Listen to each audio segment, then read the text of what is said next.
সরকারি ভালো আছিল, একটা কাগজ ছাড়া গাড়ি চালাতে পারে নাই, একটা লাইসেন্স ছাড়া গাড়ি চালাতে পারে নাই, হেলমেট ছাড়া হুন্ডার চালাতে পারে নাই, লাইসেন্স ছাড়া চালাতে পারে নাই। সবাই নিঃস্বাধীন মতন চালাইতেছে, শাসনের মানুষ নাই। এই দেশের মানুষের জনগণের লাগে আমলিক সরকারি উত্তম আছিল। সেই সময় আলু খাইছি 40 টাকা কেজি, এখন আলু 80 টাকা কেজি। সব জিনিসের দাম বাড়ছে, কোনোটার দাম কমে নাই।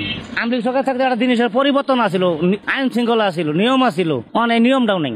অন্তর্বর্তীকালীন সরকার কি ব্যর্থ হয়ে যাচ্ছে? কোন জিনিসের দাম অত কমাইতে পারে নাই, কমেছে কিচ্ছু করতে পারে নাই। কি সরকার নির্বাচন হইলে দেখা গেছে দেশটা পরিশৃঙ্খলা চলবো, আইনের মতন নিয়মের মতন চলবো, এমন তো নিয়মের মতন চলতেছে না। কিছু কিছু মানুষ আরো বই সমস্যায় আছে। নির্বাচন দেওয়ার দরকার, জনগণের লেগে ভালো। গাড়ি ভাড়া চলাই, কোনা ভাড়া চলাই। আমি যে পরিশ্রমটা করছি আল্লাহ যেন আমার ছেলে মেয়েটা না করা। কখনো কি আশা করছিলেন যে এই বয়সেও আপনার গাড়ি চালাতে হবে? না না, এটা তো আশা করিনি। সবাই তো ভালো খাইতেছে, ভালো করতেছে। দুপুরের খাবারের পরিবর্তে কি খেলেন? একটা বাবা পিঠা খাইলাম।